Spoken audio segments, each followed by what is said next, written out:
Muy bien, buenas tardes chiquilines.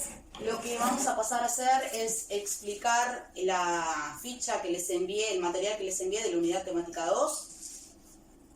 Y para empezar con esta unidad, lo que vamos a empezar a hacer es definir organización y empresa. Sí es cierto que dentro de la definición, ambos conceptos tienen estos elementos en común: las personas, los recursos, las necesidades y objetivos. La diferencia radica en los objetivos. ¿Por qué? Porque las organizaciones son un conjunto de dos o más personas que aplican recursos, ya sean materiales, financieros, humanos o tecnológicos, al desarrollo de una actividad para satisfacer las necesidades del entorno con objetivos culturales, educativos, humanitarios, políticos, religiosos, sociales y económicos. Las empresas también son un conjunto de personas que aplican recursos al desarrollo de actividades para satisfacer necesidades en el entorno, pero cuyo objetivo es obtener beneficios económicos. Entonces, la diferencia entre una empresa y una organización son los fines de lucro de las empresas. Las empresas tienen como principal fin obtener ganancias económicas. Dado el concepto de empresa, que es el nombre de la unidad, vamos a hablar que las empresas tienen objetivos. Tienen objetivos de largo plazo y de corto plazo. Los objetivos de corto plazo son metas intermedias, son metas más chiquitas que al cumplirlas, lo que hace es, esas metas chiquititas, contribuir con el desarrollo y con el logro de los objetivos de largo plazo. Además, toda empresa tiene una visión. La visión de la empresa es cómo esa empresa se ve en el futuro, es decir, a qué es lo que quiere llegar, en dónde se quiere posicionar. Esa es la visión, el futuro deseado de la empresa, a dónde quiero llegar. Y la misión de una empresa son todas las acciones que la empresa desarrolla y lleva adelante para alcanzar la visión, es decir, para lograr ese futuro deseado. A grosso modo sería todas las cosas que hago para lograr esos objetivos. Lo más importante de empresa es recordar estos 4 elementos, que son personas que aplican recursos para satisfacer necesidades y así lograr objetivos con fines de lucro, es decir, objetivos económicos. Recordar qué son los objetivos, que son de corto y largo plazo, qué es la visión, ese futuro que la empresa desea, y la misión son las acciones que la empresa desarrolla para lograr ese futuro deseado.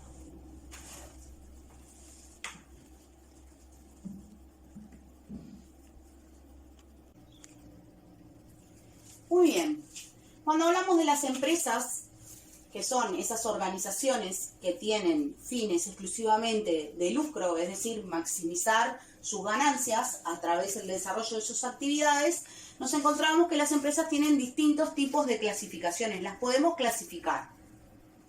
La primera clasificación que podemos hacer es según la actividad que desarrollen, es decir, según lo que hagan. Y una primera clasificación sería sector primario, sector secundario y sector terciario. En el sector primario tendríamos aquellas empresas que utilizan los recursos naturales para desarrollar su actividad, como por ejemplo pueden ser las agrícolas. En el sector secundario tendríamos a las empresas que producen y comercializan productos. Y en el sector terciario tendríamos a las que brindan servicios y a los comerciantes propiamente dichos. Según la actividad podemos hacer otra clasificación. ¿Cuál es? Podemos clasificar en extractivas, en industriales, en comerciales y en servicios. Las extractivas son aquellas que explotan los recursos naturales. Son, por ejemplo, las canteras, las minas, el petróleo. Pueden ser recursos, la explotación puede ser renovable o no renovable. Pero por lo general en las extractivas son no renovables. Serían renovables en el caso de la forestación, por ejemplo, que yo corto el árbol pero tiene la posibilidad de volver a crecer. Después tendríamos las industriales. Cuando hablamos de las industriales nos referimos específicamente a las manufactureras, que a su vez se pueden subdividir en manufactureras de consumo final, es decir, son aquellas empresas que transforman materia prima en productos que van directamente al consumo final de los consumidores. Un ejemplo claro, los fideos.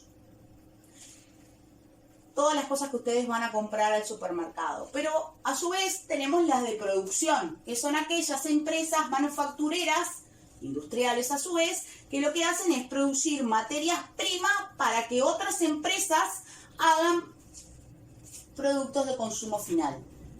Puede pasar que empresas industriales, manufactureras de consumo final, a su vez sean proveedoras de otras empresas de producción. Por ejemplo, la manteca. La manteca es de consumo final para mí, pero para otra empresa, por ejemplo, no. En una panadería la manteca es la materia prima para poder hacer un producto de consumo final. No sé si se entendió. Cualquier cosa, después que miren todo el video, lo que hacen es mandarme las consultas. Después tenemos las comerciales. Cuando hablamos de las comerciales nos referimos a esas empresas que hacen la compra y la venta de mercaderías.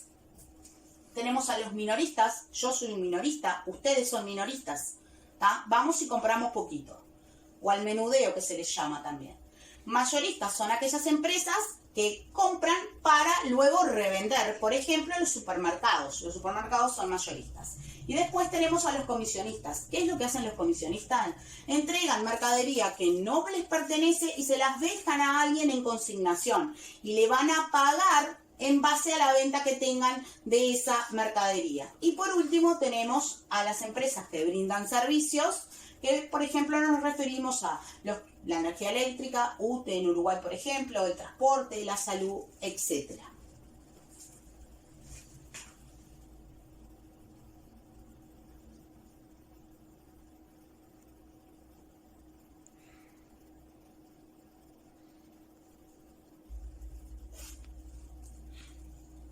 Muy bien, continuando con la clasificación de las empresas, después las podemos clasificar según su capital. En públicas, cuando los capitales provienen, o sea, el dinero, el recurso financiero proviene íntegramente del Estado, del gobierno departamental. En privadas, cuando el capital proviene de las personas, de los inversionistas o del titular de la empresa unipersonal. Y mixtas, cuando los capitales son tanto públicos como privados. Después podemos clasificar a las empresas según su forma jurídica. Lo que yo mandé en la fotocopia es algo muy por arriba porque la forma jurídica de las empresas ustedes lo van a dar después en derecho. No sé si este año o el año que viene. Con lo que está en la fotocopia alcanza y sobra. Según la forma jurídica podemos tener empresas unipersonales, es decir, una sola persona, y a su vez las empresas unipersonales tienen una gama variada. Están los monotributistas, están las pequeñas empresas, están las unipersonales sin contabilidad suficiente y las unipersonales con contabilidad suficiente. Lo único que tienen que recordar es que unipersonales es una sola persona. Y después tenemos a las sociedades comerciales, que están incluidas, o sea, tienen una ley específica que las regula, que es la ley 16.060. Las sociedades comerciales podemos tener las sociedades colectivas, las en comandita simple, las en comandita por acciones, las más conocidas, las SRL, que son empresas de responsabilidad limitada, responden exclusivamente con el capital que tiene la empresa, con el patrimonio de la empresa, las sociedades anónimas, los consorcios, asociaciones, los grupos económicos, etc. Lo importante para recordar de la ley 16.060, es decir, de las sociedades comerciales, es que son 2 o más personas. Además, otra cosa importante a recordar es que las sociedades comerciales regulares necesariamente necesitan tener un contrato social, es decir, un acuerdo firmado antes de su constitución para saber la reglamentación a la cual se sujetan. Y después tenemos las sociedades comerciales irregulares que no tienen contrato social y, por ejemplo, me refiero a las sociedades de hecho. 2 personas se unen y deciden abrir una empresa y no hacen contrato. Según el tamaño, tenemos a la pequeña, mediana, grande y multinacional. Cuando hablamos de la pequeña y mediana empresa, nos referimos a las pymes. En Uruguay las pymes son muy importantes, en realidad son el tipo de empresa que más tenemos, son las que mueven la economía del país. Las grandes y las multinacionales ya hay, pero no son tan importantes como las pymes. Para determinar el tamaño de una empresa se tienen en cuenta cosas como, por ejemplo, la cantidad de empleados, el patrimonio de la empresa y las ventas anuales que realizan. Y por último, la última clasificación es según el ámbito geográfico en el cual la empresa desarrolla su actividad. Podemos tener empresas nacionales, es decir, en todo el territorio, como por ejemplo Tata, que tiene una sucursal al menos en todos los departamentos. Locales, es decir, a nivel exclusivo de la localidad o de la ciudad. Regionales, es decir, hay en Uruguay, por ejemplo, en la región del Mercosur hay tal empresa. O multinacionales, están en más de un país.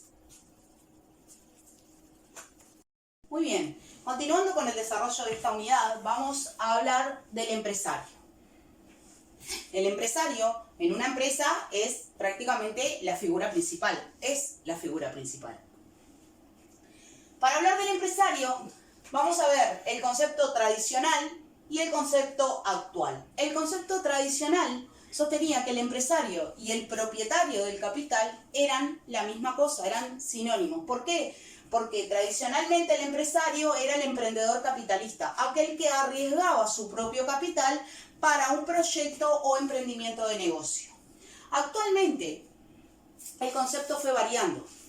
Vamos a tener al empresario, que es quien dirige, controla, lleva adelante, hace las estrategias, fija los objetivos dentro de la empresa, y al propietario del negocio, que es el socio capitalista, es decir, aquella persona o aquella otra empresa, porque puede ser otra empresa, el socio capitalista, que desembolsa el dinero para llevar adelante el proyecto.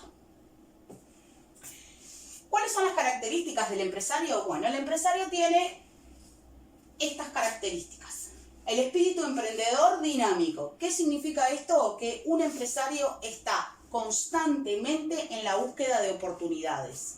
Es un líder motivador. ¿Por qué? Porque él fija los objetivos y motiva, estimula al resto de los miembros de la organización que contribuyan de alguna manera al logro de los objetivos que él fijó. Tiene necesidad de realización. Esta característica está directamente vinculada con el espíritu emprendedor. ¿Por qué? Porque una vez que el empresario logra sus objetivos, se siente realizado, orgulloso de lo que hizo. Y la última característica es la capacidad de asumir riesgos y responsabilidades. Y es una de las características más importantes. ¿Por qué? Porque el empresario tiene intuición y carácter innovador. Y eso es la esencia de un empresario. Ver oportunidades en el mercado, de innovar, de hacer cosas nuevas, de determinar necesidades que están insatisfechas en el entorno o, en su defecto, que están satisfechas pero que él está seguro que las puede hacer mejor.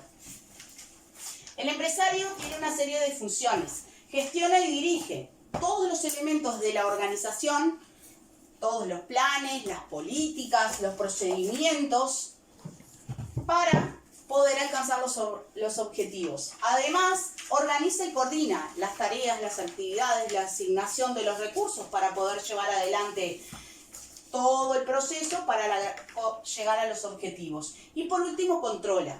¿Qué es lo que hace? Bueno, hace una evaluación de desempeño en base a los planes fijados, en qué grado se cumplieron, si se cumplieron al 100% o no. Lo que hace es recabar información para la toma de decisiones, y en caso que los desvíos existentes del plan original sean demasiados y necesiten corregirse, esa información le permite tomar decisiones respecto de las acciones correctivas para que los objetivos se cumplan tal lo planificado. Por ejemplo, si yo quiero hacer 1000 zapatos verdes y resulta que al final del mes hice 100, hay algo que hice muy mal en el control.